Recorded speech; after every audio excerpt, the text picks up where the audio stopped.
देखो बच्चों, आज फिर हम एक क्वेश्चन लेके आए हैं। ये जेईई मेंस का ही क्वेश्चन है। इतना आसान क्वेश्चन था लेकिन बच्चों ने गलती कर दी क्योंकि स्टेटमेंट देख के घबरा गई। ठीक है, आपको क्या है, देखो किस बात का ध्यान रखना है। यहाँ पर ऐसी स्टेटमेंट थी a की पावर 15। बच्चों मेरी बात हमेशा याद रखना, ये अगर आपको मैट्रिक्स के क्वेश्चन में पावर 3 से ज्यादा मिल जाए तो पक्का कोई ना कोई टेक्निक लगेगी, प्रोडक्ट करके काम नहीं बनेगा। क्योंकि 3 से ज्यादा पावर कैलकुलेशन करना बहुत लंबा टाइम है और उतने लंबे टाइम के क्वेश्चन आपके पेपर में नहीं डाले जाते। तो यहाँ पर कौन सी टेक्निक लगनी थी, देखो एक कैरेक्टरिस्टिक पॉलिनोमियल होती है, वैसे तो आपके लेवल के नहीं बड़ी क्लासों में आती है, बट आप समझ लो 2x2 पे कैरेक्टरिस्टिक पॉलिनोमियल क्या होती है। जैसे मैट्रिक्स 2x2 की है तो ऐसे होती है a², ठीक है, माइनस में होता है sum of diagonal element. Diagonal element को जोड़ दो 3 और -1 जुड़ के 2 हो गया, एक पावर कम हो जाएगी, a² था आगे। अब नेक्स्ट आइडेंटिटी आएगी और आइडेंटिटी के इनटू में आएगा डिटरमिनेंट। इसका डिटरमिनेंट निकाल लो, इसकी मल्टीप्लाई इसके साथ -3, ये प्लस का 4 तो प्लस का 1 बच गया, इनटू में आइडेंटिटी आएगा इज इक्वल टू 0। ये सोल्व हो गया। अब सोल्व करने के बाद ये देखो, आप दिख रहे होगा ऐसे कंप्लीट स्क्वायर बन गया ना, इसका खोल के देख लो यही बनेगा, क्लियर दिख रहा है बच्चे। ये भी बोल सकते हैं कि सर मैट्रिक्स में ऐसे स्क्वायर नहीं खुलता। हाँ नहीं खुलता जब कॉम्यूटेटिव ना हो। यहाँ पर एक मैट्रिक्स आइडेंटिटी है तो कॉम्यूटेटिव हो जाएंगी तो स्क्वायर खोलने में कोई प्रॉब्लम नहीं, इसको ऐसे लिख सकते हो। तो आप मेरे कहने से ऐसा करो, a माइनस जो i है इसका नाम d रख लो। a माइनस i का नाम d रख लिया, इसका स्क्वायर 0 है तो इसका मतलब ये है कि d का स्क्वायर भी 0 है। इसी का नाम तो d मान लिया आपने, ठीक है, d स्क्वायर 0 है। d की वैल्यू और निकाल लेते हैं। d क्या बच्चों, a माइनस आइडेंटिटी। अब देखो d है आपका, d is equal to a दे रखा आपको 3 -4 1 और -1 और माइनस में आइडेंटिटी होता है आपका, जानते हो आइडेंटिटी तो ये फिक्स है ना, ये वाला एलिमेंट आइडेंटिटी होता है। तो d की वैल्यू अगर यहां से निकालोगे तो ये आ जाएगा आपका ये 2 -4 और ये 1 और ये -2, ये माइनस कर लेना, कोई बड़ी बात नहीं, ठीक, ये चीज हो जाएगी। वह d की वैल्यू निकाल के रख ली, ठीक है। यहां से क्या करो, a is equal to i plus d कर लो। मैं बहुत आसान धीरे धीरे समझा रहा हूं ताकि आपको इजीली समझ में आ जाए, लेकिन जब मैं समझा दूं उसके बाद खुद निकाल के देखना है। क्वेश्चन आप 1 मिनट में निकाल दोगे जिस टेक्निक से मैं करवा रहा हूं।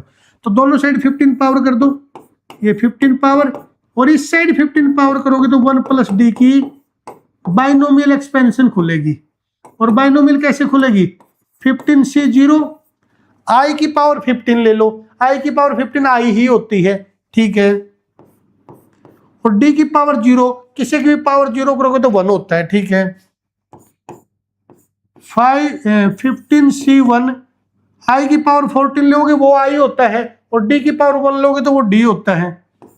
मैं नीचे लिख देता हूं थोड़ा, इसके बाद ये आएगा 15c2 d स्क्वायर। i की तो कुछ भी पावर ले लो वो i रहेगा, i को साथ में लिखो ना लिखो। अब d स्क्वायर आ गया, लेकिन बच्चों d स्क्वायर की वैल्यू कितनी है, d स्क्वायर की वैल्यू है 0, तो ये वैल्यू 0 आ जाएगी। अब आगे d³ d4 d की पावर 5 आएगा, लेकिन जिसका स्क्वायर 0 हो गया उसका क्यूब भी 0 है, उसकी 4 पावर भी 0 है, उसकी 5 पावर भी 0, सारी पावर 0 है, तो बाद के सारे 0 बन जाएंगे। ये a की पावर 15 काउंट करोगे तो ये बचेगा आपका i 15c0 1 होता है और ये 15d, ये बचेगा आपका a की पावर 15, बाकी सारे के 0 बन जाएंगे। अब बच्चा कहेगा सर क्या बाइनोमियल एक्सपेंशन मैट्रिक्स में खुल जाती है, बच्चों खुल जाती है अगर कॉम्यूटेटिव हो। यहाँ पर एक मैट्रिक्स आइडेंटिटी है, कॉम्यूटेटिव हो तो खुल जाएगी बाइनोमियल एक्सपेंशन, कोई दिक्कत नहीं, ठीक है। अब सुनना क्या होगा, अब इन दोनों की वैल्यू तो आपको पता है, आपको i की वैल्यू भी पता है 1 0 1, और जब d की वैल्यू पता है तो 15 मल्टीप्लाई करके 15d की वैल्यू भी निकाल लो। देखो d की वैल्यू ये आपकी, तो मल्टीप्लाई करोगे तो d की वैल्यू हो जाएगा 30, ये होगा -60 और ये हो जाएगा आपका 15 और ये होगा -30, ये हो गया। अब इन दोनों को जोड़ के लिख दो, a की पावर 15 की वैल्यू आ जाएगी, यानी कि a की पावर 15 की वैल्यू अगर मैं यहाँ पे लिखूं जोड़ के उनको, ये हो गया 31, ये हो गया आपका -60 और ये हो गया आपका 15 का 15 ही रहेगा, और ये 1 ऐड करोगे तो -29 हो गया 29, क्योंकि यहाँ पर -30 था ना और 1 ऐड करो तो 29 हो गया। तो ये ए की वैल्यू 15 की वैल्यू आ गई। अब आपको क्या चाहिए, ए की वैल्यू ए की पावर 15 में प्लस बी करना है। बी आपको गिवन है स्टेटमेंट में, ये बी है तो ये ए है, ए की पावर 15 है। ए की पावर 15 भी आ चुका है, बी भी आ चुका है, दोनों को जोड़ दो, ए की पावर 15 प्लस बी, देखना क्या आएगा। इसके पहले नंबर पे 31 है, उसके पहले नंबर पे -29 है, तो प्लस का 2 बच गया। इसके यहाँ दूसरे नंबर पे -60 है, वहाँ प्लस का 49 तो माइनस का 11 बच गया। और यहाँ देखोगे तो 2,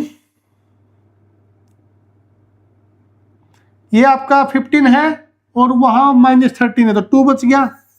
यहाँ आपका -29 है और वहाँ पर आपका प्लस का 18 है तो माइनस का 11 बच गया। ये मैट्रिक्स बच गई। अब आपको ये सोल्व करना है बच्चों, 2 - 11 2 - 11 और x y = 0 0, ऐसी वैल्यू निकालनी है। अब यहाँ पर एक टेक्निक और बता रहा हूँ मैं आपको, याद रखना हमेशा वो, अगर सिस्टम ऑफ इक्वेशन सोल्व करना हो, मतलब आपने ऐसे एक्स वाई की वैल्यू निकालनी हो, अगर एक रो दूसरी रो के बिल्कुल सेम हो तो एक रो को कट कर दियो, क्योंकि ऊपर भी 2 - 11 2 - 11 सेम है तो कट कर दो, उसको सवाल में सेट आई तो उसका कोई काम नहीं, वो आइडेंटिकल रो होगी। अब बची हुई रो को या मल्टीप्लाई करो तो बनेगा 2x - 11y = 0। बस आपका सवाल हो गया, ये यहां से हो गया। अब ऑप्शन पुट कर लो, कौन सा ऑप्शन इसको सेटिस्फाई करेगा, जो ऑप्शन इसको सेटिस्फाई कर देगा वही हमारा आंसर आ जाएगा। ठीक है, सेटिस्फाई करने वाले तरीके से, जैसे या 5 पुट किया, 5 पुट किया तो 10 हो गया, और यहाँ 7 पुट किया तो ये 10 और माइनस के 77, ये 0 नहीं हुआ, यानी कि ये आंसर नहीं है। अब ये वाला पुट कर लो, ये 2 पुट करोगे तो माइनस का 22, ठीक है, और यहाँ 2 पुट करोगे माइनस का 22, 0 सेटिस्फाई, ये हमारा आंसर है। कोई बच्चा नु कोई सर मैं ऐसे रैंडमली पुट करके नहीं देखना चाहता, तो कोई बात नहीं, एक वैल्यू पुट कर लो, जैसे x की जगह 5 पुट कर दो, या x की जगह 5 पुट कर दो, चेक करो कि y की वैल्यू 7 आई कि नहीं आई। अगर 7 वैल्यू आ गई तो ठीक है आंसर, 7 नहीं आई तो गलत है। जैसे इसमें x की जगह 11 पुट कर दो, और 11 पुट करने के बाद चेक करो कि y की 2 आ गई, क्योंकि जो x की पुट करो उसके पुट करने पर वही आना चाहिए, तो फिर आपका आंसर हो जाएगा। या दोनों की वैल्यू पुट कर करके देख लो, इस इक्वेशन को जो भी सेटिस्फाई करते हो आंसर है। तो अब इस क्वेश्चन को आप खुद सोल्व करके देखना, आप विद इन 1 मिनट कर दोगे इसको। तो आपको ये टेक्निक सीखनी पड़ेगी, ये नहीं आप आजकल पेपर का लेवल इतना बड़ा हो गया, ये नहीं कि आप कर दोगे कि थोड़ा पढ़ने से काम चल जाएगा, हर टेक्निक आपको आनी चाहिए। ठीक है बच्चों, अगर आपको क्वेश्चन अच्छा लगा और मैथ की वीडियो अच्छी लगती हो, अगर आपको मैथ अच्छा सीखना है तो हमारे चैनल को सब्सक्राइब कर लीजिए, ऐसी वीडियो हमारे चैनल पर आती रहेंगी। ठीक है, मिलते हैं नेक्स्ट वीडियो में, थैंक यू।